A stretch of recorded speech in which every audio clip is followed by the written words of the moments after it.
Assalamualaikum warahmatullahi wabarakatuh. Selamat siang. Sebelumnya yang terhormat, kepada Ibu Realita, kami dari kelompok 8 ingin mempresentasikan tentang framework dan teknik negotiation. Sebelumnya perkenalkan, nama saya Cita Kamali Wijoyo dengan NPM 182250 dan dengan rekan saya Eh, Nama saya Muhammad Alvin Adi Firmansyah dengan NPM 18 22 50 183. Saya Faisal Sambada dengan NPM 18 22 50 184. baik. Kemudian materinya akan dijelaskan kembali oleh rekan saya. Eh, yang pertama, understanding the essence. Three core negotiation approaches. Yang pertama, distributive, a fixed value bargaining approach, win-loss.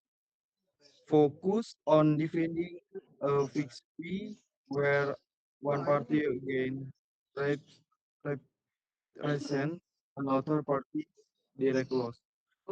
Jadi yang dijelaskan di distribusi ini adalah pendekatan tawar-menawar dari dua orang atau dua individu yang nilainya tetap menang atau kalah. Berfokus pada pembagian kue yang nilainya tetap di mana keuntungan satu pihak mewakili kerugian pihak lain. Yang kedua, integratif, a problem solving negotiation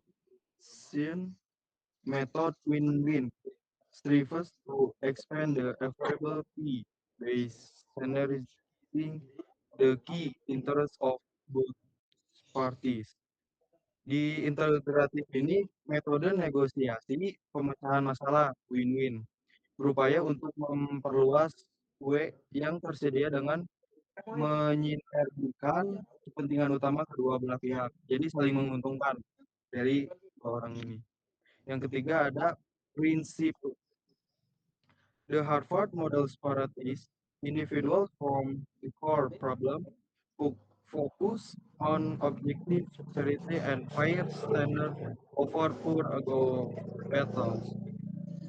Jadi yang ketiga ini adalah berprinsip yang dijelaskan model Harvard memisahkan individu dari inti permasalahan, berfokus pada kriteria, objektif, dan standar yang adil, bukan pada pertarungan ego semata. Jadi saling menguntungkan juga dari keduanya. Selanjutnya ada Harvard Negotiation Framework.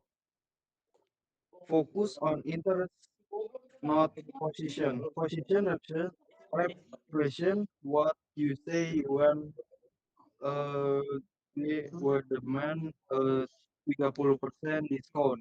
Interest represent the underlying motivation driving those demand. By shifting focus toward interest, both sides can unlock creative alternative solution without sacrificing their primary strategic values. Jadi yang dijelaskan di Harvard Negotiation Framework ini adalah kerangka negosiasi Harvard. Fokusnya pada minat bukan jabatan. Posisi mewakili apa yang ada Anda nyatakan sebagai keinginan Anda. Misalnya kami menuntut diskon 30%. Kepentingan mewakili motivasi mendasarkan yang mendorong tuntutan tersebut. Dengan mengalihkan fokus kepentingan bersama, kedua belah pihak dapat menemukan solusi alternatif yang kreatif tanpa mengorbankan nilai-nilai strategis utama mereka. Dan slide ketiga ada two strategic pillar, Batna dan Global.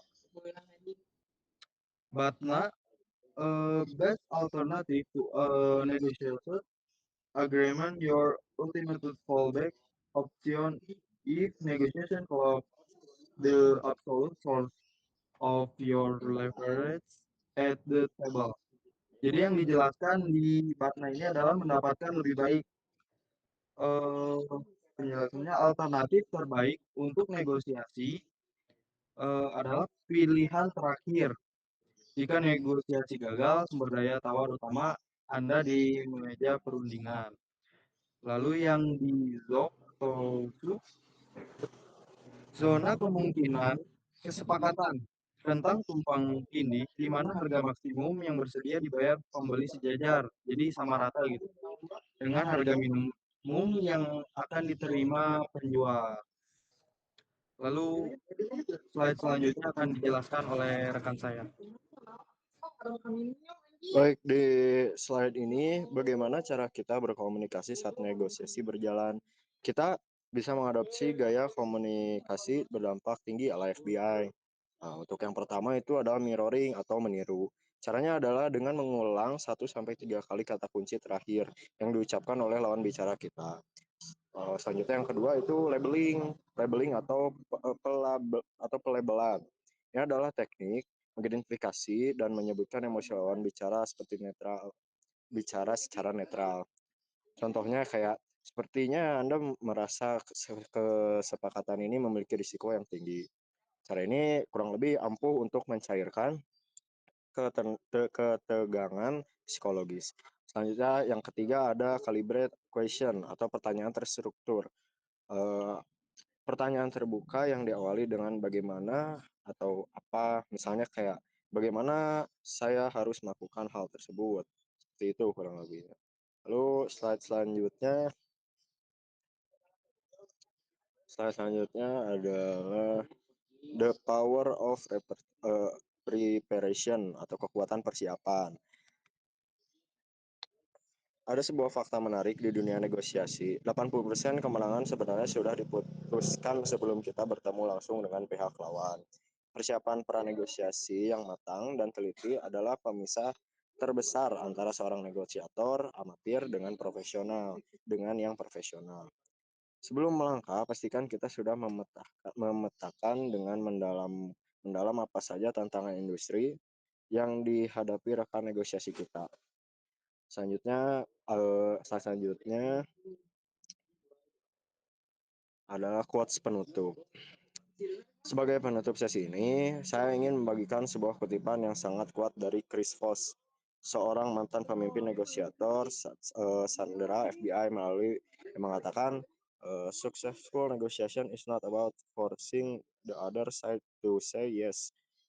It is about masterfully guiding them to realize your solution is the best option they have, yang artinya negosiasi yang sukses itu bukan tentang memaksa pihak lain untuk mengatakan iya, melainkan tentang bagaimana kita membimbing mereka secara lihai hingga mereka menyadari sendiri bahwa solusi yang kita tawarkan adalah pilihan terbaik yang mereka miliki.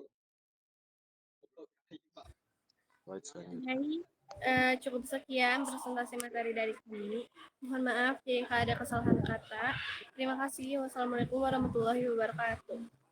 Wassalamualaikum warahmatullahi wabarakatuh.